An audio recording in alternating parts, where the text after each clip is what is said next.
เข้าสู่ห้องเรียนวิทยาศาสตร์สอนโดยอาจารย์การ์ตูนสำหรับคลิปวิดีโอนี้เราจะมาเรียนวิชาคณิตศาสตร์พื้นฐานหัวข้อการคูณเครื่องหมายสำหรับการคูณเครื่องหมายนี่เป็นวิธีการคูณเลขพื้นฐานอยู่ในวงการวิทยาศาสตร์พวกน้องหลายๆคนอาจจะเคยเรียนมาก่อนแล้วเนาะแต่ว่ายังมีอีกบางคนยังบ่ทันได้เรียน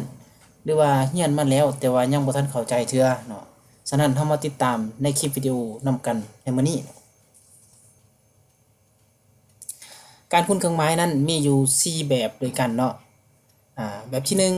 1การคูณเครื่องหมายบวกคูณบวกจะได้บวกที่2ลบคูณลบจะได้บวกที่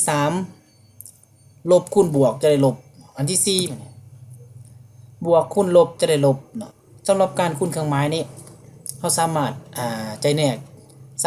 กออกง่ายๆอยู่เนาะมีอยู่2หมวดใหญ่คือการคูณเครื่องหมายที่คือกันคูณกันจะได้บวกและการคูณเครื่องหมายต่างกันคูณกันนี่จะได้ลบเนาะสังเกตเบิ่งตามสีที่อาจารย์ได้แบ่งสีออกเป็น2สีเนาะคือสีแดงกับสีฟ้านี่หมายความว่าถ้าเราเอาเครื่องหมายคือกันคูณกันจะได้บวกเนาะเช่นตัวอย่างบวกคูณบวกจะได้บวกลบคูณลบจะได้บวกเนาะอันที่2คือเครื่องหมายต่างกันคูณกันจะได้ลบฉะนั้นถ้าไปเบิ่งตัวอย่างนำกันสำหรับตัวอย่างที่1เนาะการคูณเครื่องหมายที่คือกันเนาะการคูณบวกกับบวกเนาะคือบวก2คูณกับบวก4จะเท่ากับบวก8เนาะ2ถือเครื่องหมายบวกและ4ถือเครื่องหมายบวก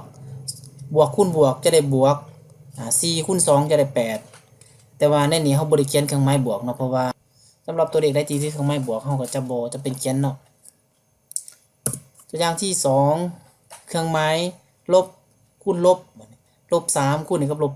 2 3ถือเครื่องหมายลบ2ถือเครื่องหมายลบลบ3คูณกับลบ2ลบคูณลบจะได้บวก3คูณ2ก็จะได้6เนาะตัวอย่างที่3ลบ5คูณกับบวก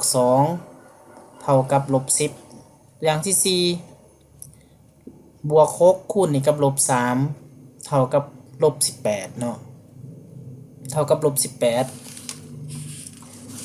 สำหรับการคูณเครื่องหมายก็สำเร็จเพียงเท่านี้เนาะให้พวกน้องนำไปประยุกต์ใช้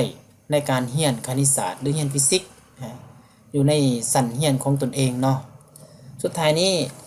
ขอขอบใจทุกท่านหรือว่าทุกคนทุกน้องๆที่เบิ่งคลิปติดตามคลิปจนจบคลิปวิดีโอนี้เนาะถ้าว่าคลิปวิดีโอนี้ถูกใจหรือว่ามีประโยชน์สามารถกดไลค์กดแชร์หรือว่ากดติดตามหรือสามารถคอมเมนต์ถ้าว่ามีหัวข้อหรือว่ามีคำถามที่ยังบ่ทันเข้าใจอยากให้เฮาเฮ็ดคลิปวิดีโอให้เบิ่งเนาะสามารถคอมเมนต์ไว้ในใต้วิดีโอนี้ได้